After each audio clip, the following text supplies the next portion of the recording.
Welcome. We are excited to be diving into captions that connect. On this week's episode, we're going to be diving into the CTC formula and how you can utilize this today inside of your salon right away on social media.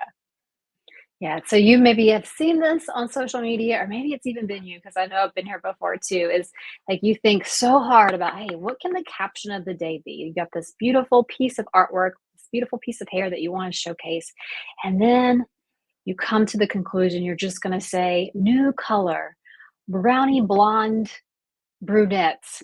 Are you ready for the fall? And so we're not saying that that's wrong, but today we're going to help you to really have a formula so that you have 3 points that you want to capture when you're writing your captions, so that you can draw people in. Because at the end of the day, when you're creating captions, people really want to know, hey, what's in it for me?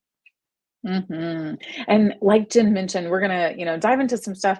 Again, this doesn't mean it's wrong. It just means like, hey, it might not be quite as effective.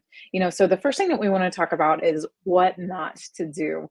And really what this leads to is just ineffective captions, like captions that don't make somebody want to take action, or they feel, overly salesy. I think one that we see a lot inside of our industry is like opportunities available, or openings this week, or book now, or offering a discount for booking. I think this can be just ineffective. And the reason why I think that this is ineffective is because it just feels impersonal. It feels pushy. And a lot of times it's just really, truly lacking that emotional connection. And I think social media, a lot of people go there to look for connection. It's kind of like your hot wiring human connection. It's not always that real thing. But people are looking for some kind of connection. And when it's just like, when it feels like they're just reading a billboard of book now, or here's what's available, it doesn't often entice them to take the action that you really want to see. Yeah, I think about it too. It kind of feels like very salesy. And so Mhm. people don't know it, but they don't usually like to be sold to, especially if they don't understand, hey, how is this going to make a difference in my life? So I love that you said book now. I think one time I read something that said, I see you looking, but you ain't booking. I was like, oh, okay, this is That's good. funny. This is good. So, like, again, I've Oh. said some weird stuff before too with captions. So this is no blame Mm. on anybody. It's just to help you paint a new opportunity or new possibility to say, hey, right now we need some new clients in the salon space. So how are we upping our marketing game? How are we upping our caption game to really draw in the right clients? Yeah, I think another thing that can happen too is, like we often think about what it is that we want to consume on social media, and we forget about what it is that our consumers want to consume on social media. And so sometimes we can even get a little jargon heavy, stuff that would make sense to another stylist. Like, we just did a balayage on level 8 hair and used an Olaplex treatment. And, that might be super cool. But to a lot of people that are reading it, they're like, I don't even know what the French I just read. Like, this made absolutely no sense to me. And so, the average client doesn't understand that technical language, but what they do understand is like how you could help them create a transformation. And so, of course, I too am guilty of, using captions that are ineffective, just because you sometimes get there and you think, "Ah, what am I going to do? What should I say about this?" You do get stuck a lot. So we're excited to really dive into, what are some effective ways that you can communicate with your clients on social media, or potential clients, to turn them into your clients right away. Yeah. And I think the first thing that you probably want to explore before you start creating these captions is to know who your salon avatar is. Like the more detailed you can get about it, the more you'll be able to speak to that audience. So, like what are their biggest hair challenges? Like where do they love to shop? Like what age are they? And, I just read something the other day that says when you're thinking about age when it comes to creating a salon avatar, like don't have it be like 40 to 60. Like if you can have it within a 5 year time span, so like maybe 40 to 45, it helps you get more clear about your marketing message, because it is going to look a little different if you're speaking to a 40-year-old versus if you're speaking to a 60-year-old in some aspects. And so I think once you understand that, that helps you create that clarity in creating that CTC formula. I love that, because we like to really dial in deep in this inside of salon business school and, go as far as to give them a name and know where they shop and all of that stuff, just because you want to know their tone and their voice. And so that you can create that warm and conversational environment where you're really reflecting what it is that your brand wants to portray. And so, it really does just help you to kind of engage with that right person. And of course, you're going to attract people outside of that. But when you really get clear on that, it really helps make the salon branding super easy and just feel kind of effortless the next time you go to write a caption. Yeah.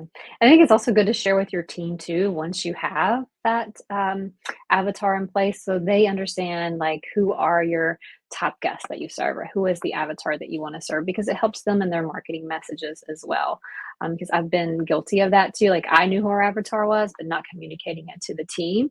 It just created that disconnect. And so when you're able to connect the team and what your visions are as a salon owner, I think that's where magic really happens at the end of the day. So good. And so let's dive into the relationship triangle because this is going to be that secret CTC formula that we've been talking about. And you can use this inside of any relationship, just so you know. But of course, we are in the relationship building business. And so this triangle works in anything that we're doing from, attracting the right guests on social media to, keeping those relationships with your team members and your guests when they get inside of the salon as well. And so the first C in CTC stands for communication. What is your communication like with the person that you are with? Are you able to, relate to them? Is it open? Do they feel like they have the opportunity to be heard? And, are you creating that dialogue to where, they really feel like they're winning and you really feel like you're understanding, what are their desires? What are their wants? What's their hair goals or their skin goals so that you can really help them in that journey. What is your communication like? Yeah. And I love that you made the point of like it being so clear. Like think of it like you want to be able for a fifth grader to read that and it makes sense to them. So a lot of times, like Lindsay was saying earlier, we'll use big words like the balayage or the shadow root. And it's not that those words are wrong, but sometimes a lot of times the clients cannot relate to that. So like, keep it on a fifth grade level, like keep it simple, professional and clear. And I think that's where you get buy-in. And I can't remember, Lens, do you remember the app? Is it Hemingway app that you can actually put sentences in and it'll tell Yeah. you, it's Hemingway app, right? It'll tell you actually if Yes, you I put a believe sentence so. in it, it'll tell you like, hey, this is a 10th grade level or this is a third grade level or whatever. So just an idea for you to try out every once in a while is just say, hey, like, is this really going to be this is this message clear and am I communicating it to the masses so that they're really picking up what we're trying to say? Yes, yeah, it's so good because I think, too, when we're in the luxury business, sometimes, there is a little bit of confusion about like how do you create that luxury experience that you still connect with people. And, you know, I think that that app is a key player to really make sure that things are landing the way that you're intending for them to. And so once Mhm. you've nailed down that communication piece, the next part of the relationship triangle is trust, you know? And so trust, for us is, do you share the same reality with somebody? Like, are you able to create that trust with them? And a lot of times for us in our business, this really happens a lot inside of the consultation, but there's still ways for you to make that happen on social media, and even just explaining to them what they can expect when they are with you during your visit, explaining more about what a consultation looks like with you, or just looking for ways to create that shared reality. And I think that this is also helpful when you have a newer team member who's maybe fresh out of school. They could potentially be younger. Anytime anybody's serving somebody that's above that 12 years or below that 12 years of their age range, when you're focusing on building trust, the last thing that you want to do is like put a person between you. And so what that could look like, for example, would be, if you're Once upon a time, I was a 22-year-old stylist, and I'm sure I was working with a 45-year-old, and so it was easy for me to relate that person to my mom, and compare them to my mom a lot, and say, oh, my mom likes to shop there, my mom, whatever, and that is one of the things that actually can kind of corrode trust a little bit. It seems a little counterintuitive, but it truly can corrode trust, just because they start to view you differently. They don't start to they You're no longer the expert in their eyes. And so I think that that's kind of a key element to building that trust, is to create that shared reality with them and look Mhm. for things that you do share in common, because it doesn't matter the age, the gender, anything of somebody, you're going to have some things in common with them. And so it's looking for those, creating that shared reality. And of course, the main reason why they're there is to experience your hair or your skincare or whatever that is.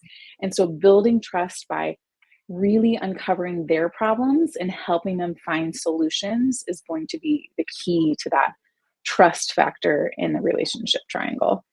I love that. And when you're writing captions on that too, I was just thinking about trust. A great way to introduce a new team member would be like, "Hey, meet Lindsay. Welcome Lindsay to our salon, or welcome Lindsay to Salon ABC.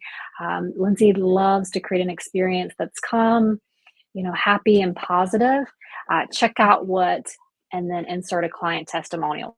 Check out what Jen said about Lindsay. And so that also helps to build that trust. So, and if you're like, well, Jen, they're brand new, they have no clients, like let them shampoo and blow dry and style out another team member and have that team member write a review for them. So, like, testimonials are a great way to create that trust connection, because most of the time, as consumers, a lot of times we will buy just because we know our friends have bought there. And so, are they Mhm. have given a good feedback about a place? So we want to go there. If you've been to a restaurant, your friends talk about it, like the next time you go out to eat, that's going to be the restaurant that comes top of mind for you. So I think, using testimonials helps create that trust.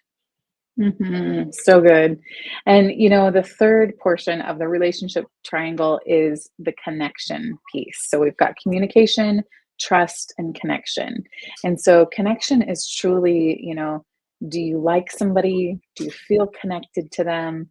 It seems like a really simple thing, yet it's so profound. Like, how do you build that connection? And I think, really having that clarity on who your avatar is that you're trying to serve when you are coming up with a caption on social media, you'll know some of their biggest pain points, So if it's, for example, a busy mom, you might say, like, hey, are you a busy mom that is looking for a highlight over lunch, or a root touch up over lunch, or whatever it might be, something.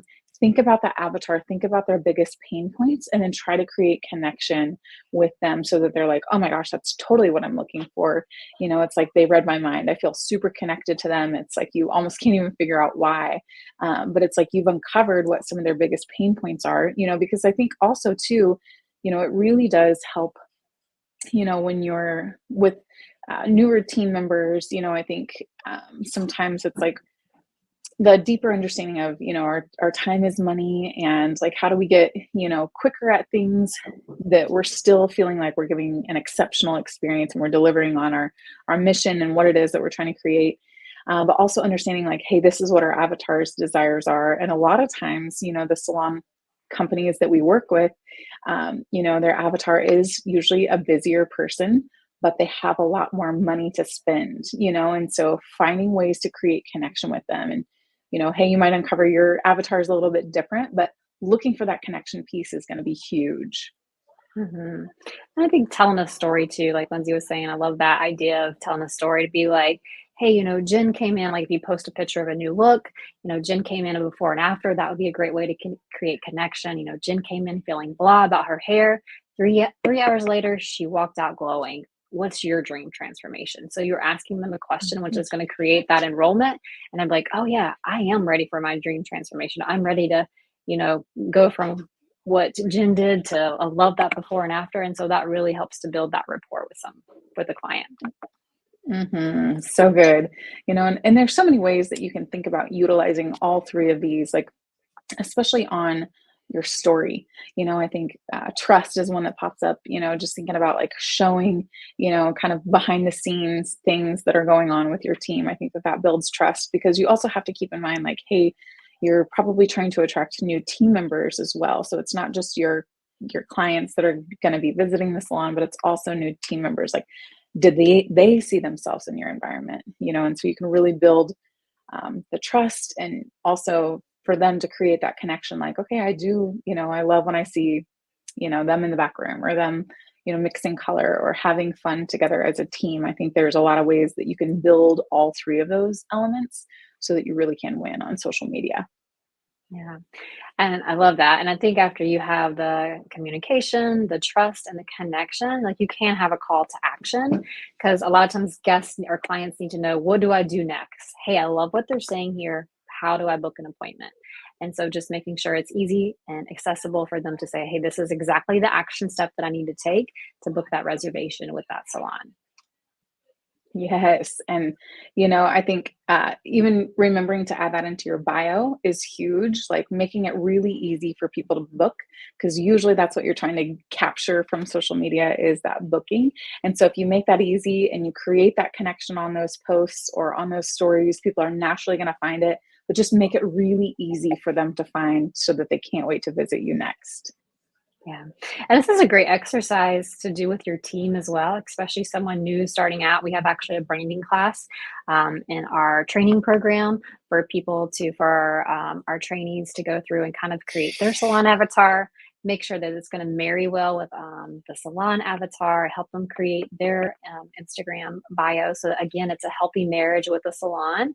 And I think, that really helps you set them up for success. I mean, we just had our branding class like last week, I think it was, and we helped one of the girls in the class, get her bio set up. She manifested her ideal avatar. And it's so crazy. The next day she was like, Jen, you'll never believe, like, I got to serve my avatar. And she's like, I didn't even know this was possible. And so it really excited her to like, hey, the more clear you become, the more you can communicate your message. And usually that's what you draw in. Yes. I love that. And nothing better than when people get an instant win. And so, we would love for you to get an instant win today. We hope that you implement this CTC formula right away and you start to see the connection, the communication, the trust that is built on the other side of this. And you start to really, fill up your books and see your dream, your ideal guest more.